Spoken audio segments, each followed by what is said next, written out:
Good morning, everyone. Hope you're doing well.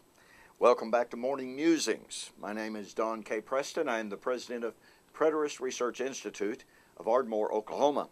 And I'm sharing some thoughts with you on Daniel chapter 7 and the little horn and that prophecy as it relates to the time reference of 1260 days.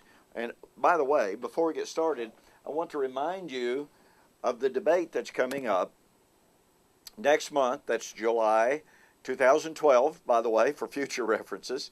And at the debate, we'll not only have a debate now, we got three excellent speakers for the conference. We have William Bell, Rod MacArthur, and Steve Temple. Now, Steve Temple will be introducing and giving a lesson, introducing his brand new book entitled, Who is the Mother of Harlots? I want to tell you, this is a great new book.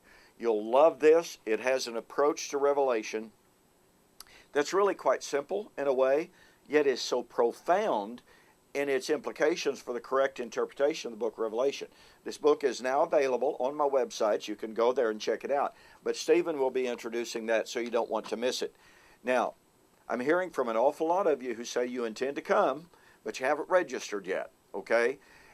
So you need to register. Go to my websites and register. Now then, what about Daniel? What about the 1260 days? Otherwise known as time, times, and a half time.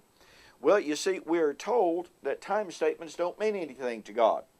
God doesn't tell time like we do. And then, strangely enough, people turn around and say, well, that's 1260 literal years. Oh, wait a minute. If God can't tell time, if time doesn't mean anything to God, then how do we know that's 1260 years? Doesn't that indicate that God, who doesn't understand time like we do, is pretty clearly communicating in time?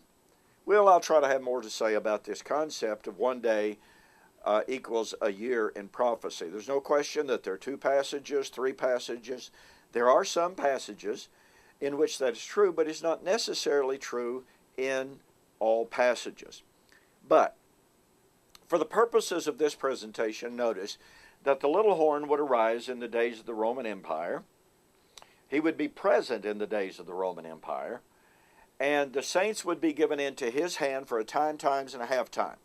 Okay, now watch this. Daniel chapter 12. Daniel saw a vision of the Great Tribulation. See, that correlates very, very well to the saints being given into the hand of the little horn in Daniel chapter 7.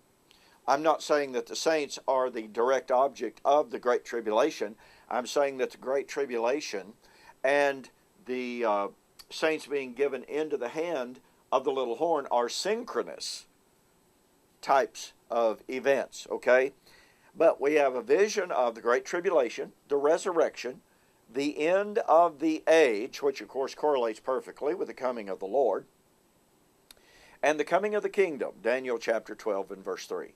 Now, one angel asked another when these things would be, when all of these things would be fulfilled. Well, pretty clearly, Daniel 7 and Daniel chapter 12 are pretty much parallel. I mean, we have the coming of the kingdom, we have great tribulation, we have resurrection, which of course is related to the end of the age.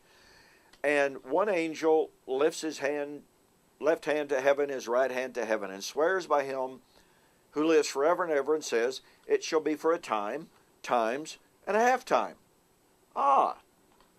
Same time period as as Daniel chapter 7. So Daniel chapter 7, the saints given into the hand of the little horn, he persecutes them for a time, times, and a half time. The vision, the vision of the Great Tribulation, resurrection, coming of the kingdom, and the end of the age are all restricted to the time period of time, times, and a half time. See the perfect correlation? But then heaven interprets that. It gives us the terminus ad quem, the ending point of that time, times, and a half time by saying, and when the power of the holy people has been completely shattered, all of these things will be fulfilled. Okay. Unless we can prove definitively that there are two totally separate, totally different times, and a half time periods being predicted in Daniel 7 and Daniel chapter 12, then since Daniel chapter 12 places the ultimate terminus of the times, and a half time at the time when the power of the holy people would be completely shattered, then that means that Daniel chapter 7 was fulfilled no later than the time when the power of the holy people was completely shattered. Well, the power of the holy people here is Old Covenant Israel. The power of Old Covenant Israel was Torah. And Torah passed away in AD 70. Israel's power was completely shattered in AD 70. That means Daniel chapter 7 was fulfilled no later than AD 70. Hey, it's time for the weekend, right? Thanks for joining me. Hope you have a great weekend. I got some really cool things planned. I sure hope I get to do them. But anyway, hope to see you on Monday. God bless. Be safe.